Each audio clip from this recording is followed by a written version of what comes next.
माननीय अध्यक्ष महोदय, आपल्याला कल्पना आहे की भारताच्या संविधानामध्ये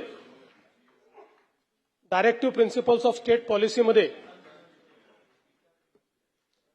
प्रत्येक राज्याने युनिफॉर्म सिव्हिल कोड तयार करावा अशा प्रकारचे डायरेक्टिव्ह भारताच्या संविधानाने दिलेले आहेत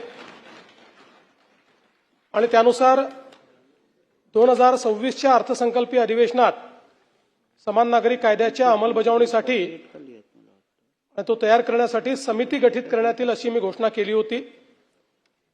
त्या अनुषंगाने राज्य शासनामार्फत सर्वोच्च न्यायालयाच्या निवृत्त न्यायाधीश न्यायमूर्ती श्रीमती रंजना देसाई यांच्या अध्यक्षतेखाली 7 जणांची समिती गठीत करण्यात येत आहे।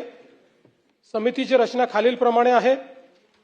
न्यायमूर्ती रंजना देसाई, माजी न्यायाधीश माननीय सर्वोच्च न्यायालय, न्यायमूर्ती आर.सी. चव्हाण, माजी न्यायाधीश माननीय उच्च न्यायालय मुंबई, न्यायमूर्ती एस.जी. मेहरे, माजी न्यायाधीश माननीय उच्च न्यायालय मुंबई, श्री डी.के. जैन, माजी मुख्य सचिव महाराष्ट्र राज्य, ॲडव्होकेट बिरेंद्र सराफ, माजी महाअधिवक्ता महाराष्ट्र राज्य, श्री रमेश पतंगे, पद्मश्री आणि संविधानाचे अभ्यासक, डॉक्टर सुवर्णा रावल, शिक्षण तज्ज्ञ आणि सामाजिक कार्यकर्त्या, अशा 7 जणांची समिती या ठिकाणी ही गठीत करण्यात येते आहे आणि साधारणपणे पुढच्या 6 महिन्यामध्ये या समितीने आपला अहवाल द्यावा असं अपेक्षित आहे।